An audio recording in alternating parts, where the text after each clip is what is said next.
యేసు ప్రభువే మహిమ నిరీక్షణ మనలోనున్నాడు. జయధ్వనులతో హర్షించెదము, జయధ్వనులతో హర్షించెదము. ప్రభువే నిరీక్షణ, ప్రభువే నిరీక్షణ. క్రీస్తేసు మనకు సర్వాధికారి, మనమయన గృహము. క్రీస్తేసు మనకు సర్వాధికారి, మనమయన గృహము. అంతము వరకు స్థిరముగా నిలచి మనమనందింతుము. అంతము వరకు స్థిరముగా నిలిచి మనమనందింతుము. యేసు ప్రభువే మహిమ నిరీక్షణ మనలోనున్నాడు. జయధ్వనులతో హర్షించెదము, జయధ్వనులతో హర్షించెదము. ప్రభువే నిరీక్షణ, ప్రభువే నిరీక్షణ. ఈ నిరీక్షణను కలిగిన వారే శుద్ధిపరచుకొందురు. ఈ నిరీక్షణను కలిగిన వారే శుద్ధిపరచుకొందురు. సరిచేసుకొనుడి ఆయనతో కూడా సమానులగునట్లు. సరిచేసుకొనుడి ఆయనతో కూడా సమానులగునట్లు. యేసు ప్రభువే మహిమ నిరీక్షణ మనలోనున్నాడు. జయధ్వనులతో హర్షించెదము, జయధ్వనులతో హర్షించెదము. ప్రభువే నిరీక్షణ, ప్రభువే నిరీక్షణ. ప్రభువు ఇచ్చిన ఆయనతో కూడా ప్రభువు ఇచ్చిన ఈ నిరీక్షణ లంగరు వంటిది. నిశ్చలముగా స్థిరముగా మిమ్ము ప్రభు చెంత చేర్చునుగా. ప్రభు యేసు ప్రభువే మహిమ నిరీక్షణ మనలోనున్నాడు.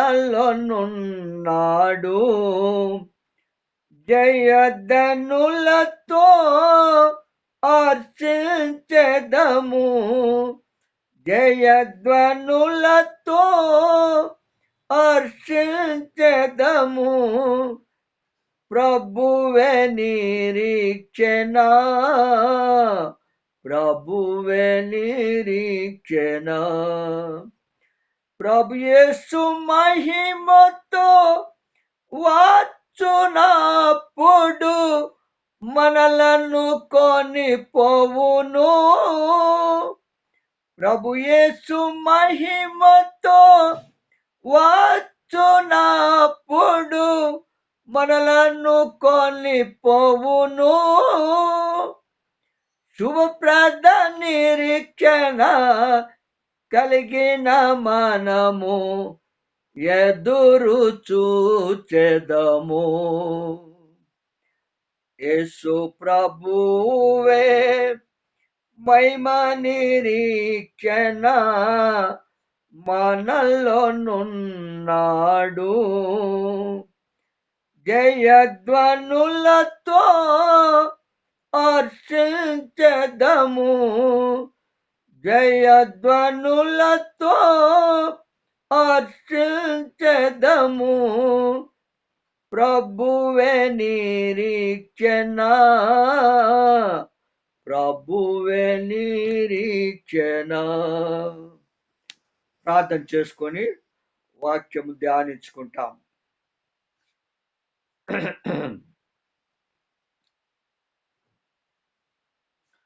ప్రియ తండ్రి, యేసు నామమున మరొకసారి మీ పాదములు చెంతకొస్తున్నాం.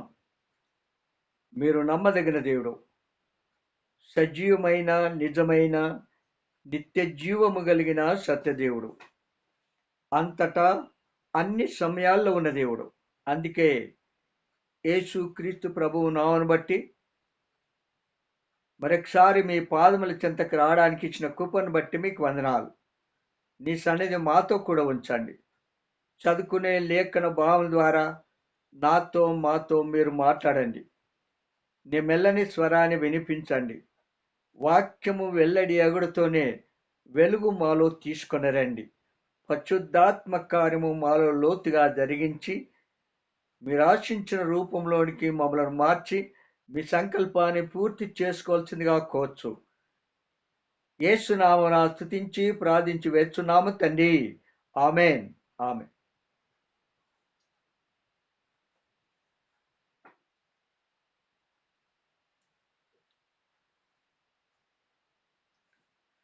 అపోస్తల కార్యములు నిన్న మనం చదువుకున్నటువంటి లేఖన భాగంలో నుంచి అదే వాక్యాన్ని మరొకసారి చదువుకుంటాం. అపోస్తల కార్యములు 16వ అధ్యాయము 13, 14, 15 నేను చదువుతాను, మీరు వినండి. విశ్రాంతి దినమున గవని దాటి నది తీరమున ప్రార్థన జరువుననుకొని అక్కడికి వచ్చి కూర్చుండి కూడి వచ్చిన స్త్రీలతో మాట్లాడుచుంటిమి. అప్పుడు లూదియాయను దైవభక్తి గల యొక్క స్త్రీ వినుచుండెను. ఆమె ఊద రంగు పొడిగి అమ్ము తుయతైరా పట్టణస్థురాలు. ప్రభు ఆమె హృదయము తెరిచెను గనక పౌలు చెప్పిన మాటలయందు లక్ష్యముంచెను. ఆమెయు ఆమె ఇంటి వారును బాప్తిసము పొందినప్పుడు ఆమె, నేను ప్రభునందు విశ్వాసము గలదానని మీరు ఎంచితే నా ఇంటికి వచ్చియుండుడని వేడుకొని మమ్మును బలవంతము చేసెను. చాలు. ఈ వాక్యమును నిన్న మనం చూస్తూ వచ్చాము, కొన్ని విషయాలు ధ్యానిస్తూ వచ్చినాము. అందులో ఇక్కడ మనం చూసేది ఏంటంటే, నిన్న లూదియా ఎట్లు రక్షింపబడింది, ఎట్లు ప్రభువును రక్షకుడుగా అంగీకరించింది, అవన్నీ కూడా మనం చూస్తూ వచ్చినాం. అయితే ఈ దినము కొన్ని విషయాలు ఆమె విషయమై మనం రక్షింపబడినటువంటి తాను తన కుటుంబము ప్రభువులకు ఎలాగు లోకములో కొనసాగించిందో ఈ దినం మనం చూస్తాం. కనుక ఇక్కడ లూదియా అనగా దివిటి అని అర్థం. దివిటి. ఫిలిప్పి పట్టణములో మొదట ప్రభువు నమ్మినది లూదియా. అంతేకాదు, ఐరోపా ఖండములోనే మొట్టమొదటి విశ్వాసి లూదియా. మనం నిన్న కొన్ని లూదియా విషయాలు విన్నాము.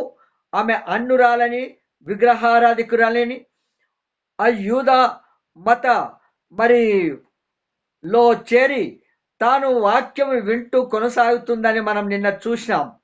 కనుక ఆ విషయం మనం తిరిగి మళ్ళీ చూడం. ఈ లూదియా ఐరోపా ఖండములోనే మొట్టమొదటి విశ్వాసి. ఐరోపా ఖండములో మొదటి స్థానిక సంఘము ఫిలిప్పి పట్టణములోనిదే.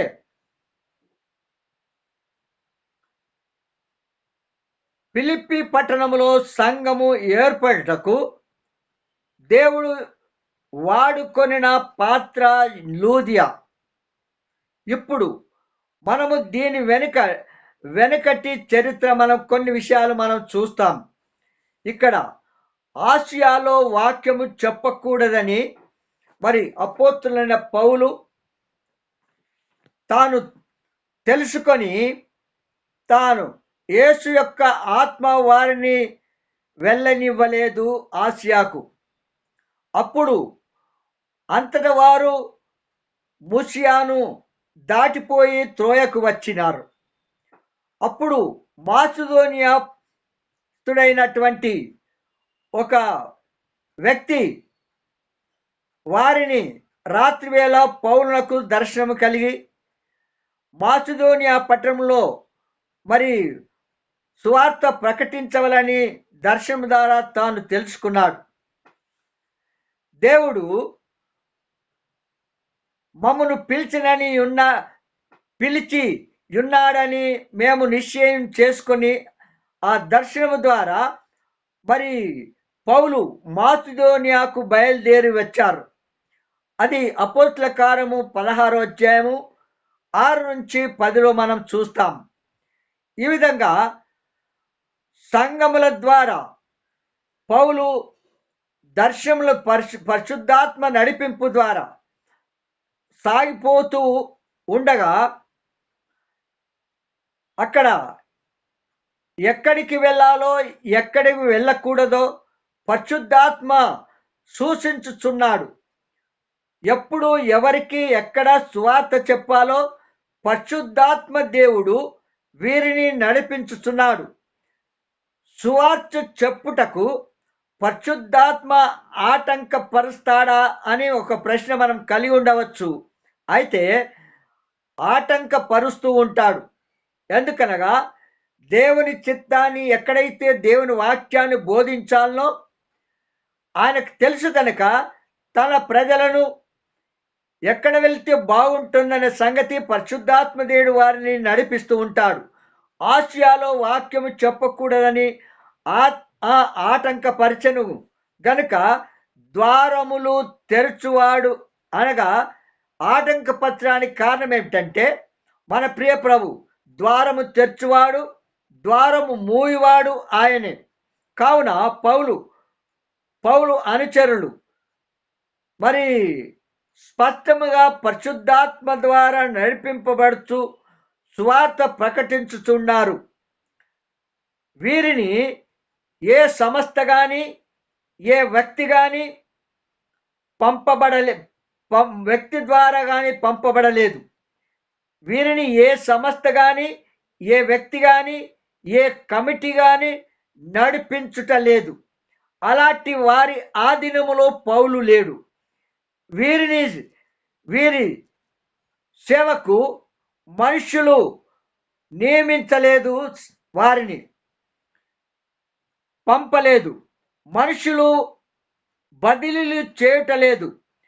మనుషుల ద్వారా సేవలో నడిపింప మరి బడలేదు. ఏ సంస్థ నుండి కానీ ఏ వ్యక్తి నుండి కానీ ఏ సంఘము నుండి కానీ ఒడంబిక చేసుకొని జీతము పుచ్చుకొనటలేదు. వీరు కేవలము పరిశుద్ధాత్మ అధికారములో ఆధీనములో స్వాధీనములో ఉండి ఆత్మ ద్వారానే సువార్త సేవలో సాగిపోతున్నారు. ఆనాడు పౌలు సేవకు ఈనాడు మన సేవకు ఏమైనా పోలికలు ఉన్నాయా ఆలోచించాలి. మనకు మాదిరిగా పౌలు సేవా జీవితం ఉన్నది. వీరిని ప్రభువే తన కృపను బట్టి తన సర్వాధికారము ద్వారా పోషించబడుచున్నారు. ఆసియాలో వాక్యము చెప్పుటకు ఆటంకపరిచిన పరిశుద్ధాత్మ దేవుడే ఐరోపా ఖండములో వాక్యము చెప్పుటకు ద్వారము తెరిచి ఉన్నాడు. పౌలు తనకు కలిగిన దర్శనము ద్వారా మాసిదోనియాకు వాక్యము ప్రకటించవలనని వారు తీర్మానం చేసుకొని ఈ మాసిదోనియాకు వెళ్ళారు. ఈ మాసిదోనియా ఫిలిప్పు పట్టణమునకు వచ్చిన తర్వాత అది మాసిదోనియాలోని ముఖ్య పట్టణమైన ఫిలిప్పునకు వచ్చి ఇక్కడ ఒక వాక్యం తెలియచేస్తూ ఉన్నారు. ఏమనగా అపోస్తుల కార్యములు 11వ అధ్యాయము 16వ అధ్యాయము 11-12 వచనంలో మనం చూసినట్లయితే కాబట్టి మేము త్రోయను విడిచి ఓడ ఎక్కి తిన్నగా సముద్ర కేకును మరునాడు నేపోలికిని అక్కడి నుండి ఫిలిప్పికిని వచ్చితిమి.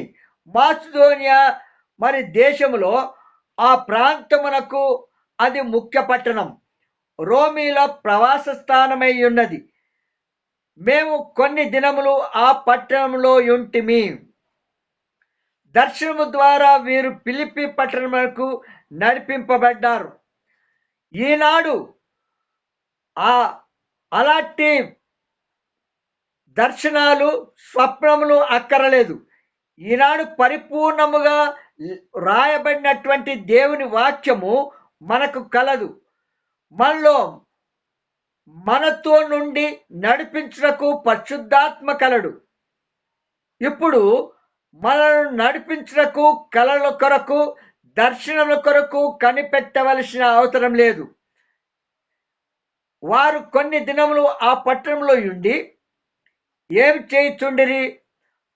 బహుశా వారు ప్రార్థనలో కనిపెట్టి మరి వేచి ఉన్నట్టుగా మనం చూస్తున్నాం. మనం ఎక్కడైనా దేవుని పని చేయకముందు దేవుని చిత్తము కొరకు, దేవుని నడిపింపు కొరకు ప్రార్థన చేయాలి.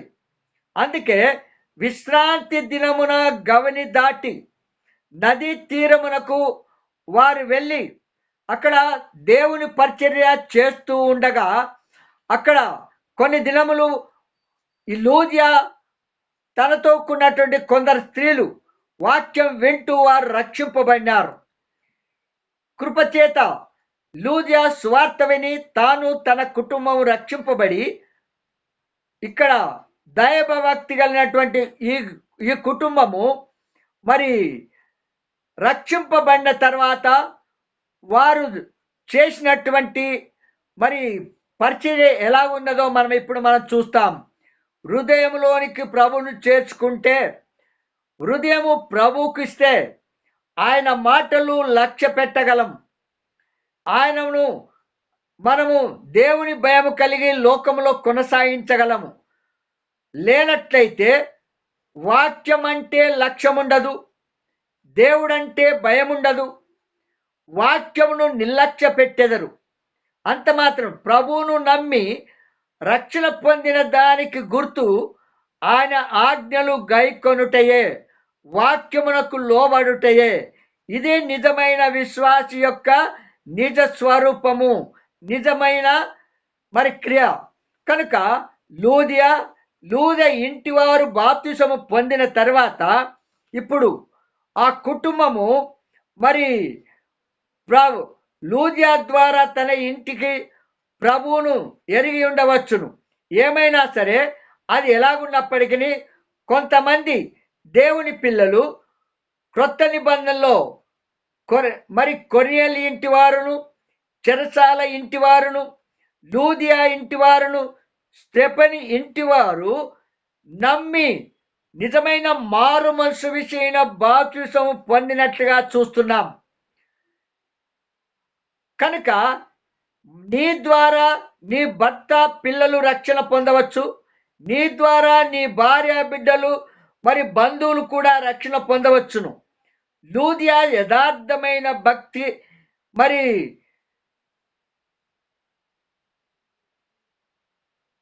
వారు కలిగి కుటుంబమును లూదియా కుటుంబము ద్వారా రక్షింపబడిన మరి ఈ కుటుంబము బాప్తిసము తీసుకున్న తర్వాత క్రీస్తును బహిరంగముగా వారు ఒప్పుకుంటూ ఉన్నట్టుగా చూస్తున్నాం. లూదియా జీవితమును ఎంతో ధన్యకరమైనది. ఆమె సాక్ష్యం ఇస్తూ ఉన్నది.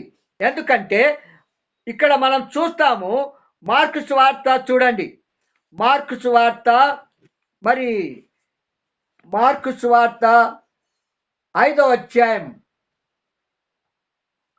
మార్కు సువార్త 5వ అధ్యాయము 19-20 వచనము నేను చదువుతాను చూడండి. ఆయన వానికి చెలివియక నీవు నీ ఇంటి వారి యొద్దకు వెళ్ళి ప్రభువు నీ యందు కనికరపడి నీకు చేసిన కార్యములన్నిటినీ వారికి తెలియజెప్పుమనెను. వాడు వెళ్ళి యేసు తనకు చేసినవన్నీ దెకపోలికలో నారంభింపగా వారందరూ కూడా ఆశ్చర్యపడిది. ఆ విధంగా లూకాసు మరి మత్తయి సువార్త 4వ అధ్యాయం, మత్తయి సువార్త 4వ అధ్యాయము 17-22 వరకు నేను చదువుతాను, మీరు చూడండి. అప్పటి నుండి యేసు పరలోక రాజ్యము సమీపించి ఉన్నది గనుక మారుమనసు పొందుడని చెప్పుచు ప్రకటింప మొదలు పెట్టెను. యేసు గలిలయ సముద్రమున నడుచుచుండగా పేతురనబడిన సీమోను అతని సహోదరుడైన ఆంద్రేయ అను 2 సహోదరులు సముద్రములో వలవేట చూచెను. వారు జాలరులు. ఆయన, నా వెంబడి రండి, నేను మిమ్మును మనుషుల పట్టు జాలరుగా చేతునని వారితో చెప్పెను. వెంటనే వారు తమ వలలు విడిచి ఆయనను వెంబడించిరి. ఆయన అక్కడ నుండి వెళ్ళి జెబెదయి కుమారుడైన యాకోబు అతని సహోదరుడైన యోహాను అను మరి 2 సహోదరులు తమ తండ్రి అయిన జెబెదయి యొద్దకు దోణిలో తమ వలలు బాగు చేసుకొనుచుండగా చూసి వారిని పిలిచెను. వెంటనే వారు తమ దోణెను తమ తండ్రిని విడిచిపెట్టి ఆయనను వెంబడించిరి.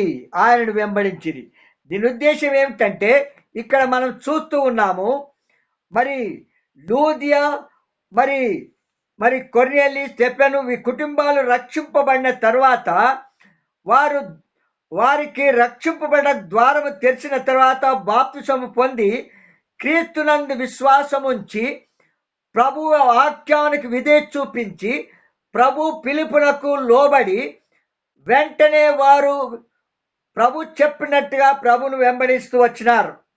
ఈనాడు మన జీవితంలో అనేకులు రక్షింపబడుతున్నామని, మారుమనసు పొందినామని, ప్రభును రక్షకుడుగా అంగీకరించామని, తమ పాపములు ఒప్పుకొని విడిచిపెట్టినామని చెప్పుకుంటూ ఉన్నారు. కానీ ప్రభుకు విధేయత చూపించడం లేదు. ఆయన మరి వారి సాక్ష్యాన్ని ఇతరులకు పంచుకోవడం లేదు, సువార్త ప్రకటించడం లేదు. సంఘముతో సహవాసము లేనటువంటి వారు అనేకులు ఈ దినాల్లో చూస్తున్నాం. లూదియా దేవుని సేవకులను తన ఇంట చేర్చుకున్నది. ఎందుకనగా అది మారు మనసుకు గుర్తుగా మనం చూస్తున్నాం. నేను విశ్వసించినట్లయితే నా ఇంటికి మీరు రావాలని తన సేవకులను, అపోస్తులను మరి తాను వారిని ఆహ్వానిస్తూ ఉన్నట్టుగా మనం చూస్తున్నాం. మత్తయి సువార్త 10వ అధ్యాయం, మత్తయి సువార్త 10వ అధ్యాయము మరి 40-42 వచనాలు నేను చదువుతాను, మీరు చూడండి. మత్తయి సువార్త 10వ అధ్యాయము మరి 40-42 వచనం, 40-42 వరకు చదువుతాను చూడండి. నిన్ను చేర్చుకొనువాడు నన్ను చేర్చుకొనును, నన్ను చేర్చుకొనువాడు నన్ను పంపిన వాడిని చేర్చుకొనును. ప్రవక్త అని ప్రవక్తను చేర్చుకునేవాడు ప్రవక్త ఫలము పొందును. నీతిమంతుడని నీతిమంతుని చేర్చుకునేవాడు నీతిమంతుని ఫలము పొందును. మరియు శిష్యుడని ఎవడు ఈ చిన్నవాడిలో ఒకరి గిన్నెడు చన్నీళ్లు మాత్రము త్రాగనిచ్చునో వాడు తన ఫలము పోగొట్టుకొనడని నిశ్చయముగా మీతో చెప్పుచున్నాను. కనుక ప్రభు మనకు ఆజ్ఞాపించిన రీతిగా ఎందరైతే ఆ విధంగా చేస్తారో అప్పుడు అది నిజమైన మారు మనసు, మరి పాప క్షమాపణ పొందిన వారికి మాత్రమే ఆ తలాంతు వరముండి వారు ఆ విధంగా చేస్తారు. ఇక్కడ లూదియా ఆయన కుటుంబము నిజమైన మారు మనసు పొందినట్టుగా వారి క్రియల ద్వారా కనపరుస్తూ ఉంటున్నారు. మొదటిగా దేవుని సేవకులను తన ఇంట చేర్చుకుంటూ ఉన్నది. ఆమె నేను ప్రభువునందు విశ్వాసము గలదానని ఎంచితే నా ఇంటికి వచ్చి ఉండుడని వేడుకొని మమ్మలను బలవంతము చేసెను అని అపోస్తల కార్యం 16వ అధ్యాయం 15లో మనం చూస్తున్నాం. ఆమె మార్పు సరి అయినదని మారుమంచు పొందింది వాస్తవమని గుర్తు చేసుకోవడానికి తన సేవకులను తన ఇంట చేర్చుకోవడము, ఆమె చేర్చుకుంటే మాత్రమే కాదు, ఆమె ధనవంతురాలు కనుక ఆమె గొప్ప ఇల్లు కూడా కలిగి ఉన్నది కనుక పౌలుతో ఉన్నటువంటి తన బృందం అంతటిని ఆమె ఇంట చేర్చుకున్నది. ఇప్పటి వరకు కూడా పౌలు అనుచరులు మరి అది వరకు సత్రములో నివసించినారేమో, ఇప్పుడు లూదియా సేవకులు తన ఇంటికి తెరుచుతున్నది కనుక అంతమందికి పరిచర్య చేయట కంటే ఇంకా ఎంత ప్రయాసము, మరి ఎంత ఖర్చు, మరి ఎంత శ్రమ, దేవుని మీద ప్రేమ కలిగి ఆయన బిడ్డలను ఆయన పట్ల ఉన్నటువంటి ప్రేమను బట్టి వెల్లడిపరుస్తూ ఉన్నట్టుగా మనం చూస్తున్నాం. దాని అర్థం ఏమిటంటే ఒక వ్యక్తి రక్షింపబడిన తర్వాత, పాప క్షమాపణ పొందిన తర్వాత, పరిశుద్ధులుగా తీర్చబడిన తర్వాత క్రియల ద్వారా వారి విశ్వాసాన్ని కనుపరుస్తూ ఉంటారు.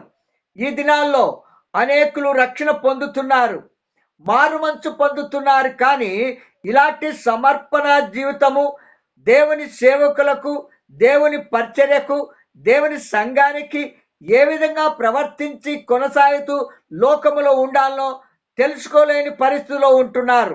అది వాస్తవం చూసినట్లయితే దేవుని మీద ఉన్న ప్రేమను ఆయన బిడ్డల పట్ల ఉన్న పట్ల వెల్లడి చేయుచున్నది. ఇక్కడ ఒక మాట, హెబ్రీయులకు రాసిన పత్రిక 13వ అధ్యాయం 1వ వచనంలో ఒక మాట అంటాడు, సహోదర ప్రేమ నిల్వరముగా ఉండనీయుడి, ఆతిథ్యము చేయ మరవకుడి, దాని వలన కొందరు ఎరుగకయే దేవదూతలకు ఆతిథ్యము చేసిరి.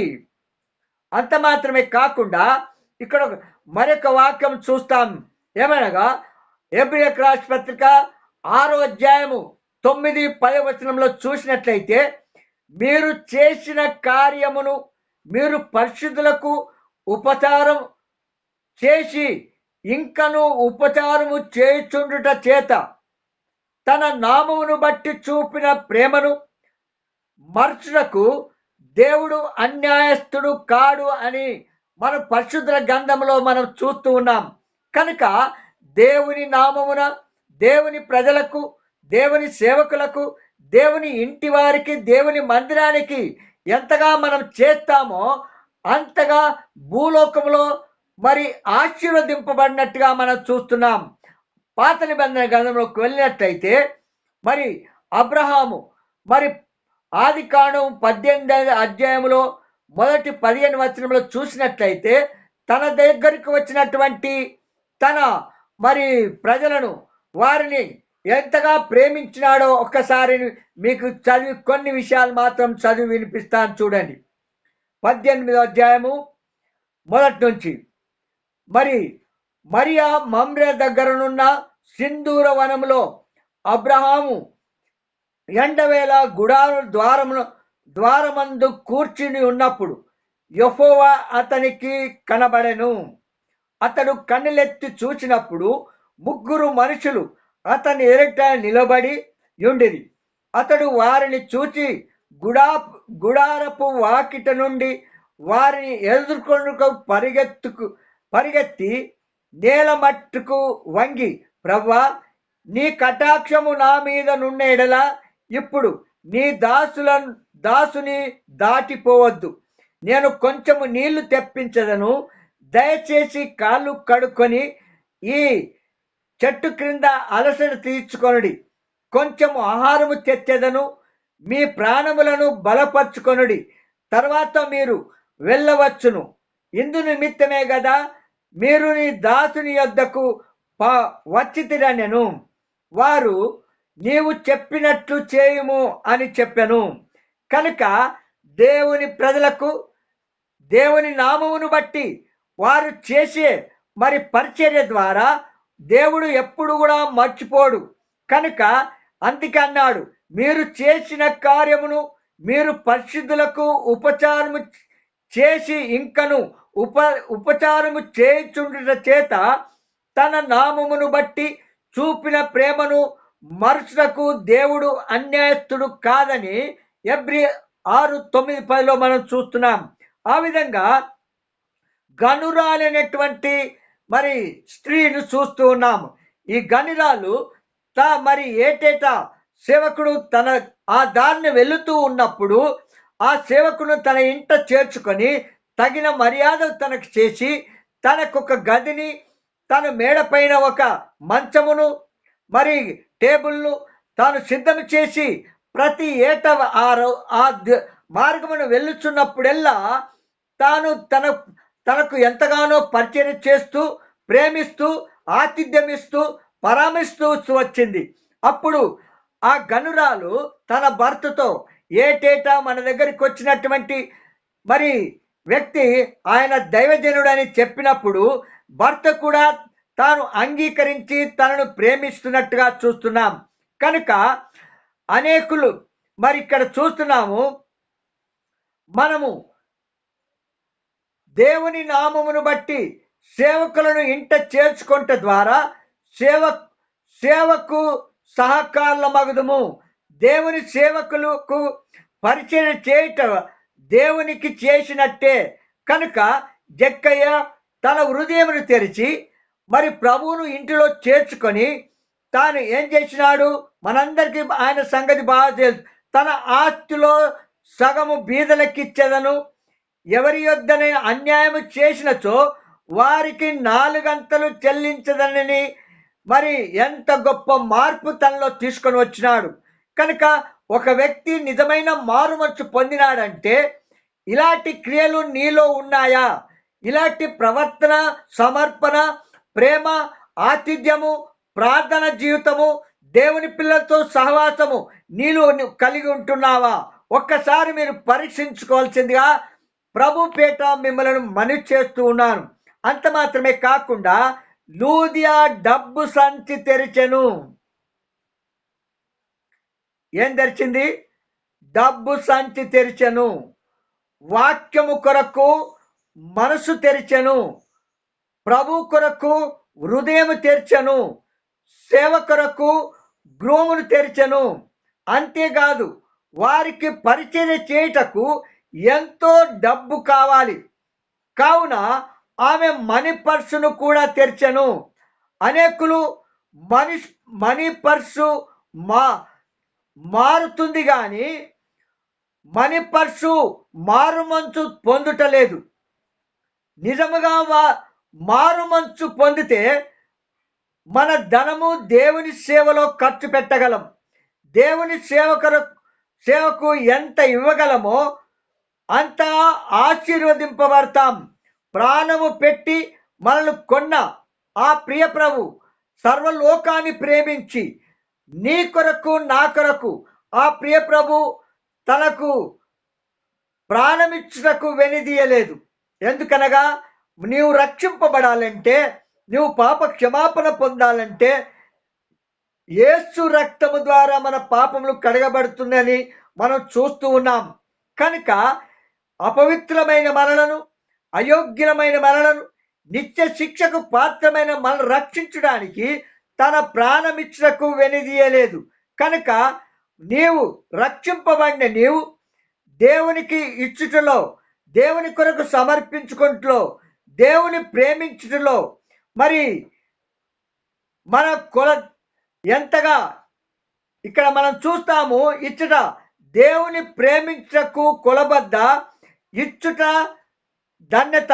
ఇచ్చుట ద్వారా పొందగలము, ఇచ్చుట ద్వారా వర్ధిల్లగలము, ఇచ్చుటలో ఆనందము, మన సంతోషము పరిపూర్ణము కాగలదు.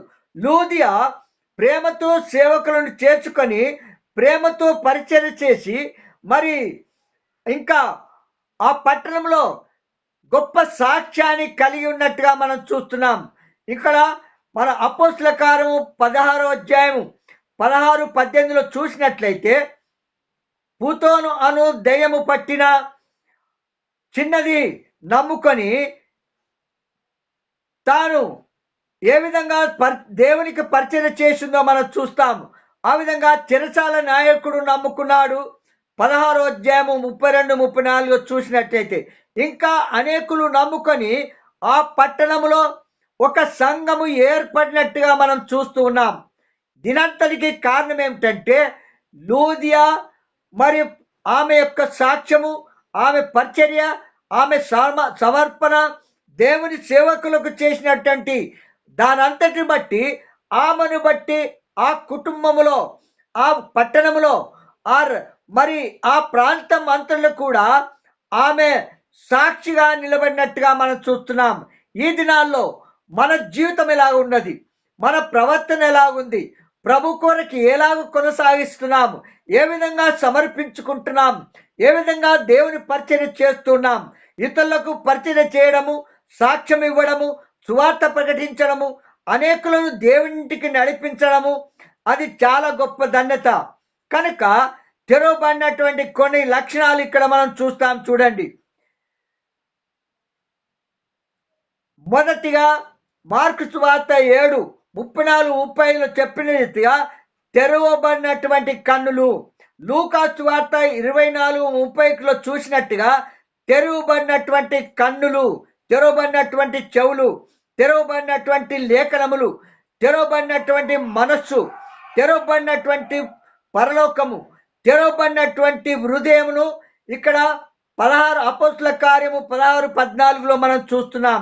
కనుక లూదియా దివిటి అనగా మరి లూదియా ఒకప్పుడు ఆత్మ దీపము ఆరిపోయినట్టుగాను వెలిగింపలేనటువంటి జీవితము కలిగి ఉన్నది.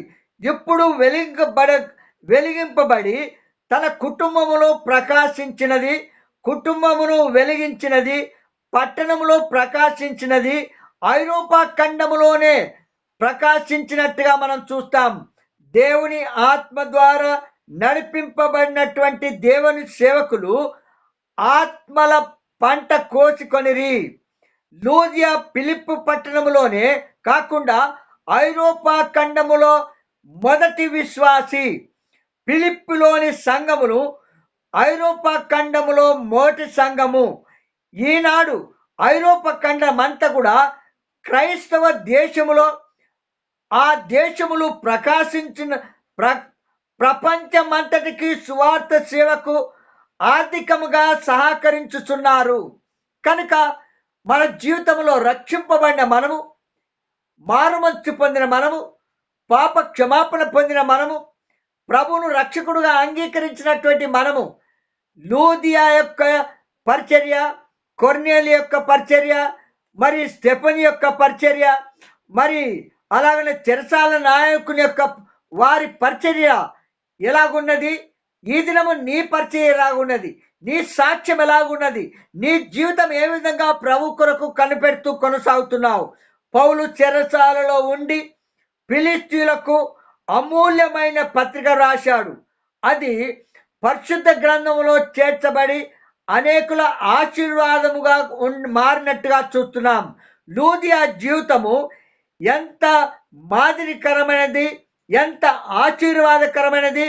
ఆమె జీవితము మనకు సవాలుగా చేయబడినది. తుయతైరా పట్టణంలో కూడా సంఘం ఏర్పడినట్టుగా చూస్తున్నాం. ఎవరి ద్వారా? లూదియాను బట్టి అక్కడ సంఘం ఏర్పడినట్టుగా చూస్తున్నాం. కనుక మన జీవితంలో సేవ చేయించి మరి దేవుని కొరకు మనం సేవ చేయకపోతే, డబ్బు ఉన్నట్లయితే దైవ సేవకులకు దేవుని నామను సమర్పించుకుంటే ఆ డబ్బును దేవుని కొరకు ఖర్చు పెట్టినప్పుడు నీవు చేసిన సేవలో పాలు నీకు కలిగి ఉంటావు. భూలోకంలో పరలోకంలో దాని ప్రతిఫలాన్ని నీవు చూస్తావు. ఎందుకంటే తుయతైరా పట్టణములో సంఘము ఏర్పట్టకు సాధనమైనట్టుగా మరి ప్రభు కొరకు మండుచున్న దివిటి వలె నున్నది. లూదియా జీవితము ద్వారా ప్రభు మనతో మాట్లాడుతూ ఉన్నాడు. కనుక ఈనాడు మనం పరిచర్య చేయకపోతే పరిచర్య చేస్తున్నటువంటి దైవ సేవకుల కొరకు, నమ్మకమైన వారికి, మరి ఆయన చేత పిలువబడినటువంటి వారికి, మరి వాక్య ప్రకారము ఇతరులకు చెప్పి తాను సిద్ధపడి ఇతరులను సిద్ధపరుస్తున్న వారికి మనం ఎంతగానో సమర్పించినట్లయితే ఈ విధంగా ఆన్లైన్లోను, టీవీలోను, లేకపోతే మరి ఇంకా యూట్యూబ్లోను నానా రకాలుగా చేస్తున్న పరిచర్య కొరకు ఎంతో ఖర్చుతో కూడినటువంటి పని. నేను ఇది వరకు మరి టీవీ పరిచర్య చేసినప్పుడు దాదాపు ఒక్క మెసేజ్కి 12,000 రూపాయలు, అరగంట మెసేజ్కి 12,000 రూపాయలు. కనుక ఇవంతా ఖర్చులు మరి చేసుకొని మనం పరిచర్య చేసినట్లయితే ఒక్క ఆత్మ మన సమర్పణ ద్వారా రక్షింపబడినా కూడా దాన్ని భూలోకంలో కాదు పరలోకంలో దాని ఫలితాన్ని మనం చూస్తాము. కనుక ప్రియ సహోదరి సహోదరుడా, విన్న వాక్యమును అనుసరించి మన జీవితంలో ఏ విధంగా ప్రభు కొరకు మనం కొనసాగుతున్నాము, మనం పరీక్షించుకొని రక్షింపబడినటువంటి మనము, మరి దేవుని పిల్లమైనటువంటి మనము, మారుమంచు పొందినటువంటి మనము, లూది యొక్క సాక్ష్యం ఎలాగున్నది, మన సాక్ష్యం ఎలాగున్నదో ఒక్కసారి పరీక్షించుకొని సరి చేసుకొని దేవుని నామను బట్టి లూదియా మరి దేవుని పిల్లలు చేసిన రీతిగా మనమును చేయాలని ప్రభు పేట మనం చేస్తున్నాం. ప్రార్థన చేసుకుంటాం. ప్రియ తండ్రి, యేసు నామమున మరొకసారి మీ పాదములు చెంతకొస్తున్నాం. మీరు నమ్మదగిన దేవుడు, సజీవమైన దేవుడు, నిజమైన నిత్య జీవం కలిగిన సత్యదేవుడు, ఆకాశమందున్న అంతటా అన్ని సమయాల్లో ఉన్న దేవుడు. ప్రభా, లూదియా యొక్క సాక్ష్యాన్ని మా ముందుకు తీసుకొచ్చినందుకై స్తుతిస్తున్నాం. ఆమె పొందిన రక్షణ, తన కుటుంబము మరి ఎంతో మాదిరికరమైన నిజమైన మారు మనసుకు తగిన క్రియలు తనలో చూస్తూ ఉన్నాం. తాను మారు మనసు పొందినట్టుగా తన క్రియల ద్వారా కూడా తాను కనుపరిచి దైవ సేవకులకు తన ఇంటిని తెరిచి అనేక ఆతిథ్యం ఇచ్చి అనేక విధములుగా సమర్పించుకొని మరి నీ కొరకు సాక్షిగా లోకములో జీవించి ఆమెను బట్టి మరి తుయతైరా పట్టణంలోను, ఫిలిప్పి పట్టణంలోను, మరి ఐరోపా ఖండం అంతట్లో కూడా మొదటి సంఘముగా తనను బట్టి పరిచర్య వాడుకున్నారు. ఈ విధంగా అనేకులు మరి నీవు లేవనెత్తి నీవు సంఘాన్ని ఏర్పరిచి మీ పనిని పూర్తి చేస్తారని నమ్మి స్తుతిస్తున్నాము. ఎందరైతే ఈ కార్యం చేయడం లేదో వారు రక్షింపబడినది అది నిజమైన విశ్వాసమా కాదా అని వారు తెలుసుకొని సరిచేసుకొని ప్రభు వాక్యమును విధేయత చూపించి నీ అందు విశ్వాసం ఉంచి మీరు ఆశించిన రీతిగా మరి నీ ఆజ్ఞకు వెంటనే విధి చూపించే ఆ విధంగా నడుచుకుంటకు మీరే సహాయం చేయవలసిందిగా కోర్చు. మమ్మల్ని మేము మీ చేతులకు అప్పగించుకోవచ్చు. యేసు నామమున స్తుతించి ప్రార్థించి వేస్తున్నాం తండ్రి, ఆమెన్. మన తండ్రి అయిన దేవుని ప్రేమ, ప్రభువైన యేసుక్రీస్తు వారి కృప, పరిశుద్ధాత్మ దేవుని యొక్క అన్యోన్య సహవాసం ఇక్కడ కూడిన మనకు, భూలోకం చెందిన భక్తులు, పరిశుద్ధులు, బీదలందరికీ తోడయ్యుండునుగాక. Amen, amen.